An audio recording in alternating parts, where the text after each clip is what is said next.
Et salut à tous, avant que cette vidéo ne débute, j'aimerais vous informer que pour ce mois de décembre, j'ai organisé, comme l'année dernière, au vu du succès du projet, un nouveau calendrier de l'Avent sur mon site internet. Alors si vous n'étiez pas là, en gros ça consistait en des offres que vous aviez tous les jours sur la boutique, avec des belles promos sur des lots de figurines.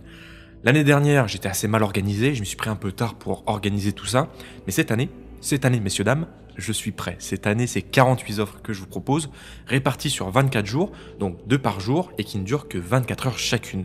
Il y a pas moins de 100 nouvelles unités et héros qui ne sont pas encore dispo sur le site, et pas mal d'exclusivités que vous ne retrouvez pas ailleurs, et qui arriveront l'année prochaine pour la très grande majorité d'entre eux.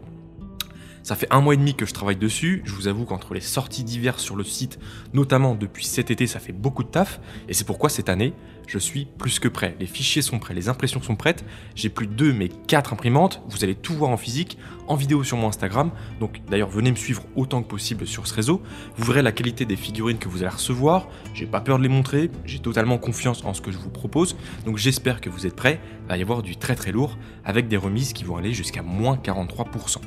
Et si vous pensiez que je suis bon qu'à faire des vidéos sur YouTube, ou vous vous doutiez encore de mes capacités d'imprimeur 3D, eh ben ça sera l'occasion de vous montrer que je suis plus que capable dans ce domaine. La livraison sera d'ailleurs gratuite, donc profitez-en vraiment. Sur ce, moi je vous dis rendez-vous dès maintenant sur le site internet, mais aussi sur YouTube, avec cette nouvelle vidéo qui sera la première du mois. Et oui, il va y avoir des surprises de tous les côtés. J'espère en tout cas que ça va le faire pour les vidéos, parce que c'est aussi beaucoup de taf, et je suis déjà en retard. Aussi, dernière parenthèse, j'aimerais remercier tout particulièrement Gauvin Rémy, qui a travaillé très dur à mes côtés pour vous proposer des illustrations pour accompagner ma voix, et comme il a fallu faire pas mal d'illustrations pour les 24 vidéos, on a préféré miser sur la quantité, donc ce que vous allez voir c'est clairement un dixième de ce qu'il est capable de faire. C'est un artiste freelance français qui a déjà bossé sur des projets d'illustration pour des projets 3D, pour des jeux vidéo, pour du JDR, des jeux de société. Il a déjà même fait des illustrations sur l'univers de Warhammer, donc je vous invite chaleureusement à aller voir ce qu'il est capable de faire. Il est très bon et il se fera un plaisir de vous aider dans vos projets, que ce soit pour des projets pro ou pour des projets d'illustration perso. Je vous laisse donc tous ces réseaux en description. Et enfin bref, rendez-vous à la fin de la vidéo si vous voulez voir les premières figues imprimées. Et sur ce, moi je vous laisse avec la première histoire de ce premier jour. Do not test me, Necromancer. Yours is an art I have dominated centuries ago. You have nothing I need.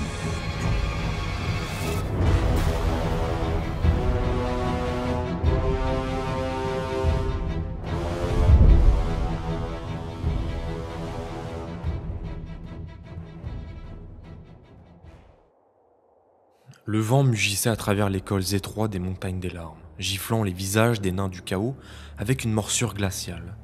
Curak, chef cruel et sans pitié, marchait à la tête de son convoi, son armure gravée de runes sombres, luisant faiblement dans la lumière diffuse de la neige qui virevolte dans l'air. Derrière lui, quelques dizaines de guerriers en armure lourde marchaient en silence. Leurs boucliers marquaient des symboles de Zarnagrunt. Les assermenteurs infernaux, à l'arrière du convoi, surveillaient le canon à magma qui peinait à rouler, malgré qu'il était tiré par plusieurs yaks massifs habitués à ces climats. Le canon, cœur du convoi, dégageait une chaleur oppressante qui formait un contraste cruel avec le froid environnant. Leur mission était simple, atteindre un camp d'esclaves niché sur un plateau au sommet des montagnes. Là-bas, des captifs extrayaient un minerai rare, convoité par les forges infernales des nains du chaos.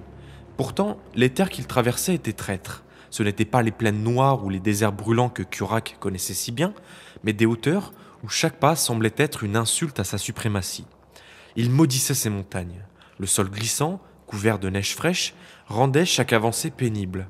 Les roues du canon s'enfonçaient dans la neige et les bêtes de trait peinaient à le tirer sur des chemins étroits bordés de précipices.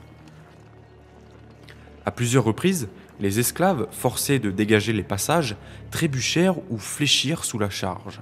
Curak, d'un geste de sa main, ordonnait leur exécution immédiate. Il n'avait aucune tolérance pour la faiblesse. « Avancez, tas de vermine !» rugit-il d'une voix amplifiée par les échos de la montagne. « Ces terres ne nous domineront pas !» Malgré cette arrogance, une tension sourde s'installait parmi ses troupes. Les cols étroits et les tempêtes fréquentes les forçaient à avancer lentement, leur endurance mise à rude épreuve par le froid mordant. Des murmures se glissèrent dans les rangs. Certains parlaient de présence observant leurs mouvements depuis les hauteurs. D'autres parlaient d'ombres furtives se mouvant dans la neige. D'autres se demandaient si Kurak savait réellement où il les menait. Kurak, lui, serrait les dents. Ces murmures, bien qu'étoffés, irritaient son orgueil. Il avait traversé des terres bien plus hostiles et avait dompté des esclaves bien plus récalcitrants. Mais les montagnes des larmes semblaient jouer avec lui. Chaque détour semblait identique au précédent, chaque ravin plus menaçant que le précédent. Une tempête s'éleva finalement en fin d'après-midi, réduisant la visibilité à quelques mètres seulement. Le convoi dut s'arrêter temporairement, une décision qu'il prit à contre-cœur. Mais pour maintenir l'ordre, il fit traîner un esclave jusqu'à l'orée d'une crevasse. D'un geste de sa hache massive, il trancha la chaîne qui retenait la pauvre âme. Le misérable orc eut à peine le temps de crier avant que son corps ne disparaisse dans les ténèbres glacées. « Que cela serve d'exemple !» déclara Kurak d'une voix calme mais glaciale, ses paroles résonnant malgré le vent. Et malgré tout, la marche reprit quelques minutes plus tard. Chaque nain du chaos, bien que redoutable, ressentait le poids de cette mission. Le froid persistant continuait d'irriter leurs membres, même sous leurs lourdes armures, et les bourrasques, de plus en plus fréquentes, rendaient chaque respiration difficile. Pourtant, Kurak refusait de ralentir. Le plateau n'était plus très loin, il en était convaincu. Il ne permettrait pas que des éléments naturels, aussi implacables soient-ils, puissent le détourner de son objectif. Ce soir-là, ils établirent un campement sommaire au pied d'une paroi rocheuse pour se protéger des vents. Les esclaves, tremblant de froid, furent forcés de creuser des tranchées pour leur maître. Autour du canon à magma, les assermenteurs infernaux prirent leur garde, surveillant à la fois la machine et l'horizon. Kurak, quant à lui, restait debout, son regard fixé sur les hauteurs qu'il devait encore conquérir. Un assermenteur osa s'approcher. « Seigneur Kurak, des traces ont été repérées, de grandes empreintes.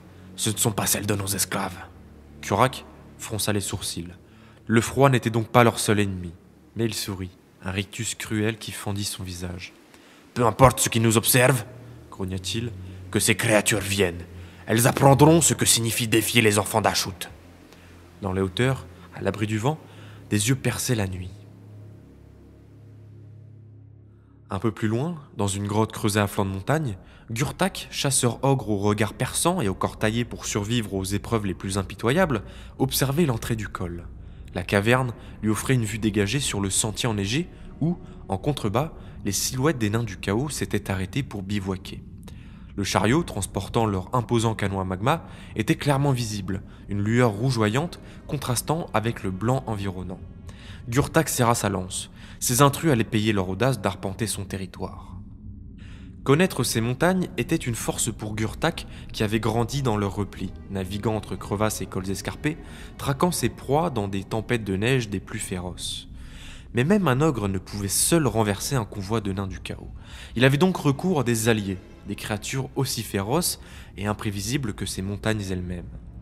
À l'arrière de la grotte, un groupe de yétis, leurs silhouettes massives éclairées par le feu qui crépitait, rongeaient des os de bêtes qu'ils leur avaient offerts. Leur long pelage blanc, presque indistinguable de la neige, était maculé de taches brunes et rouges, vestiges de précédentes chasses.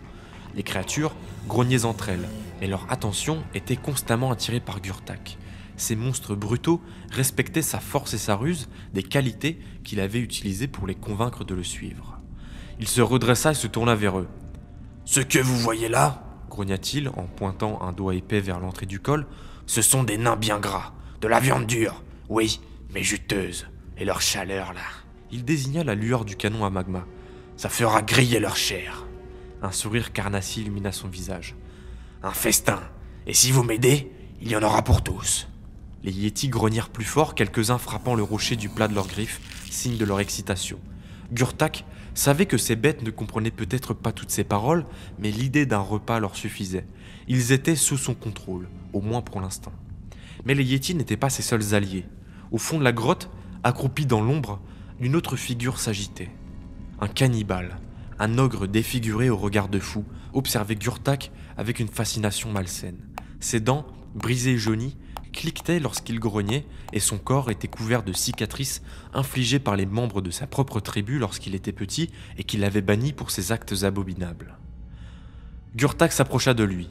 « Toi aussi tu auras ta part, Zrug. Ces nains ne sont pas comme ceux que tu as mangés avant. Leur viande est spéciale, grasse, parfaite pour un repas digne d'un cannibale comme toi. » Zrug Le cannibale éclata de rire, un son rauque et guttural. Zrug aime la viande spéciale. Zrug aime le sang chaud. Oui, Zrug suit Gurtak. Mange avec lui. Le chasseur esquissa un sourire satisfait. Il connaissait Zrug depuis des années, un monstre isolé et rejeté, mais il voyait en lui un atout précieux. Sa fureur, incontrôlable mais dirigée avec soin, ferait des ravages parmi les nains du chaos. Alors que la nuit tombait, Gurtak commença à organiser son assaut. Il traça des plans grossiers dans la neige à l'intérieur de la grotte. Les Yétis mèneraient l'attaque de front. Leur force brute suffirait à écraser la ligne des boucliers des nains. Pendant ce temps, Gurtak utiliserait sa vitesse et sa ruse pour viser les points faibles. Notamment le canon à magma qu'il espérait réduire en silence avant qu'il ne puisse déchaîner sa puissance. Zrug, lui, serait une force imprévisible, une tornade de griffes et de crocs. Une tempête s'éleva à l'extérieur, une alliée précieuse qui masquerait leur approche. Gurtak sourit, satisfait de cette aide inespérée. Le blizzard serait leur couverture, et les nains, fatigués par leur marche, seraient pris au dépourvu. Il se tourna une nouvelle fois vers ses alliés, ses yeux brillants d'excitation. Cette nuit, nous prenons leur viande, leur chaleur, leur trésor, et au matin, il n'y aura plus personne pour se souvenir d'eux dans ces montagnes. Les Yétis grognèrent silencieusement en réponse, conscients qu'ils ne devaient pas être repérés. Zrug, déjà affamé, fit claquer ses mâchoires dans un bruit sinistre. Les montagnes elles-mêmes semblaient retenir leur souffle, comme si elles savaient que ce qui allait suivre serait un massacre. La nuit s'était alors posée sur les montagnes des larmes comme un voile d'obsidienne. La clarté de la lune, souvent masquée par des nuages lourds, n'offrait qu'une lueur vacillante. Mais le camp des nains du chaos était éclairé par le canon à magma. L'engin de mort, niché en son centre, irradiait une chaleur plus que bienvenue, presque suffisante pour faire fondre la neige dans un cercle de 5 mètres autour. Sa lumière rougeâtre dansait sur les armures noires et les visages masqués de pierre. Des bras zéro crépitaient tout autour, mais ils ne suffisaient pas à dissiper le froid mordant. Gurtak, fidèle à sa nature intransigeante, avait ordonné des tours de garde strictes. Ses guerriers, bien qu'épuisés, se tenaient en formation près du canon, leur hache prête à mordre la chair. Autour d'eux, les esclaves, à moitié gelés, étaient enchaînés à des pieux, inutiles et à peine dignes d'attention. Pour Gurtak, après tout, ils n'étaient que des outils, à peine plus que des rochers qui les entouraient. Mais malgré cette vigilance apparente, une ombre grandissait au cœur de la nuit. Dans les hauteurs, invisibles aux yeux des nains du chaos, Gurtak et ses alliés se glissaient dans le blizzard. Les Yétis avançaient en premier, leurs mouvements presque silencieux malgré leur taille imposante. Ces monstres, excellents dans la neige et le froid, étaient à leur aise dans cette tempête. Derrière eux, Gurtak tenait sa lance serrée, le regard fixé sur les feux du camp. Enfin, Zrug, le cannibale, murmurait des mots incompréhensibles, un sourire féroce étirant ses lèvres gercées. Le vent siffla, couvrant les bruits de leur approche. Lorsque Gurtak estima la distance suffisante, il murmura à l'un des Yétis, le plus massif du groupe. La créature leva la tête, son hurlement brisant le silence de la nuit, le signal était donné. Le camp des nains du chaos explosa en anarchie. Les Yétis se jetèrent sur les lignes de défense avec une brutalité sans pareille. Leur taille et leur force écrasante leur permirent de balayer les premiers boucliers comme des fétus de paille. Les nains ripostèrent avec leur discipline caractéristique, formant un mur compact pour contenir l'assaut. Le choc des armes résonna dans la nuit, chaque coup donné étant un défi lancé à la mort. Gurtak hurla des ordres, sa voix couvrant même le rugissement des Yétis. « Tenez vos positions! Achute nos guides !» Sa hache, aussi noire que son âme, s'abattait sans relâche sur les assaillants. Il fendit le crâne d'un Yéti, sa force et sa rage égales à celles des créatures qui les attaquaient. Les assermenteurs infernaux tiraient désormais, souvent dans le vide à cause du blizzard qui les empêchait de viser correctement. Des rafales aléatoires se firent alors entendre à travers les hurlements des Yétis. Gurtak choisit ce moment pour frapper. Il surgit des ombres, sa lance trouvant l'espace entre les plaques d'armure d'un nain, transperçant sa cible avec une facilité terrifiante. Il ne s'attarda pas, se mouvant avec une rapidité surprenante pour un être de sa taille, visant les points stratégiques du camp. De l'autre côté, Zrug était une vision cauchemardesque. Le cannibale se jeta sur les nains comme une bête sauvage, mordant et déchirant à main nue. Ses hurlements et ses rires fous semaient la panique parmi les guerriers, mais leur discipline les empêchait de céder entièrement à la terreur. Les canons à magma, bien que central au camp, restaient une menace latente. Les assermenteurs infernaux s'efforçaient de l'activer, leurs gestes frénétiques visant à tourner le cours de la bataille. Mais le froid et le chaos ralentissaient leurs efforts. Gurtak, voyant leur manœuvre, hurla un ordre guttural à ses Yétis. leurs griffes balayant les serviteurs des nains. Cependant, l'un des Yétis tomba transpercé par un coup de hache précis de Kurak. La bataille se transforma en un maelstrom sanglant. Chaque camp subissait des pertes terribles et les nains du chaos, bien que redoutables, se retrouvaient débordés par la brutalité des Yétis et la ruse de Gurtak. Pourtant, leur chef, inflexible, tenait bon. Sa voix et sa hache maintenaient une cohésion parmi ses troupes. Le vent, jusque-là leurs alliés, devint leurs ennemis. Le blizzard s'intensifia, rendant la visibilité presque nulle. Les silhouettes des combattants se fondirent dans le blanc aveugle et les sons devinrent étouffés, comme absorbés par la tempête. C'est dans cette confusion que Gurtak réalisa que son plan vacillait. Les Yétis, incapables de différencier alliés et ennemis dans le chaos, commençaient à se disperser. Zrug, bien que toujours enragé, était isolé, entouré de corps mutilés. Quant aux nains du chaos, bien qu'à bout de force, ils résistaient encore, leur discipline tenant en dépit des pertes. Gurtak sentit un frisson parcourir son échine, un avertissement primal. Les montagnes n'étaient pas clémentes envers les vaincus. Il jeta un dernier regard au canon à magma, toujours intact mais inutilisable, avant de disparaître dans le blizzard. Le chasseur savait qu'il ne pouvait pas sauver ses alliés, mais il pouvait encore sauver sa propre vie. Alors que le vent recouvrait le champ de bataille, le bruit des combats s'estompa lentement, remplacé par le hurlement incessant de la tempête.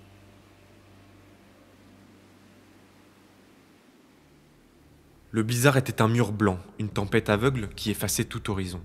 Dans cette cacophonie glacée, le silence s'était installé sur ce qu'il restait du champ de bataille. La violence de l'assaut n'avait laissé que des cadavres, des corps brisés dispersés sur le sol enneigé, teintés de rouge. Le canon à magma, autrefois symbole de la puissance des nains du chaos, trônait désormais comme une relique figée, son magma refroidi et gelé, couvert d'une fine couche de glace. Les Yétis, pourtant maîtres de ce territoire, n'avaient pas survécu à la nuit. Leur force brute avait semé le chaos parmi les Daouizards, mais leur nombre s'était révélé insuffisant face à l'endurance et à la discipline de leurs adversaires. La plupart gisaient maintenant là, leurs corps gigantesques mutilés, certains encore agrippés à leurs ennemis comme s'ils refusaient de céder à la mort. Les nains du chaos, eux, n'étaient guère mieux lotis. Leurs murs de boucliers, leur discipline légendaire et leur haine fanatique avaient permis de contenir l'assaut plus longtemps que quiconque n'aurait pu l'imaginer. Mais face à la sauvagerie des Yétis et à la ruse de Gurtak, ils avaient fini par céder. Les survivants, au nombre de quelques-uns seulement, se traînaient dans la neige, leur armure brisée, leur sang noir s'écoulant en traînées épaisses sur le blanc du sol. Parmi eux se trouvait Kurak, son armure ravagée, un bras pendant inutilement à son côté. Pourtant, même à 2 pas de la mort, ses yeux brillaient d'une haine inextinguible. Mais contre toute attente, c'est à ce moment-là que le véritable carnage débuta. Des crocs de sabre arrivèrent dans un silence macabre, leurs silhouettes fantomatiques se fondant dans le blizzard. Attirés par l'odeur du sang et la chaleur résiduelle du camp, ces prédateurs des montagnes traquaient désormais les derniers survivants. Leur approche fut lente mais inévitable, une présence qui fit frémir même les plus endurcis des nains du chaos. Le premier croc de sabre bondit sur un Yéti mourant, lui arrachant la gorge dans une explosion de sang. Les autres suivirent, leurs crocs longs et acérés, trouvant des prises faciles dans les corps affaiblis. Une lutte féroce éclata d'ailleurs entre un croc de sabre et un autre Yéti blessé, la créature des montagnes tentant de broyer le crâne du fauve entre ses griffes. Mais sa force déclina rapidement et il s'effondra sous la rage du prédateur. Les nains du chaos, bien qu'encore debout pour certains, ne furent pas épargnés. Un autre croc de sabre bondit sur un assermenteur infernal, ses mâchoires transperçant son casque de fer dans un bruit sinistre. Kurak, lui-même, tenta de faire face, sa hache encore levée, en un dernier acte de défi. Mais l'un des prédateurs lui bondit dessus à son tour, le projetant au sol. Ses cris furent étouffés par le craquement de ses os et le grognement vorace du fauve.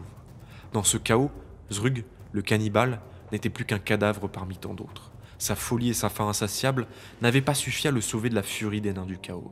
Et son corps, démembré, reposait à quelques mètres des restes d'un Yéti. Au loin, Gurtak observait la scène, le souffle court. Il avait fui lorsque le blizzard avait recouvert le champ de bataille, son instinct de survie prenant le dessus sur sa soif de sang. À présent caché derrière un amas de rochers, il voyait les crocs de sabre se disputer les restes de ce qui avait été un convoi et une force d'attaque redoutable. La neige, rouge de sang, était piétinée et souillée. Les montagnes impitoyables n'avaient épargné personne. Lorsque l'aube commença à se lever, elle révéla une scène d'apocalypse. La blancheur immaculée des montagnes des larmes avait complètement disparu, remplacée par un passage étroit, souillé de cendres, de sang et de débris.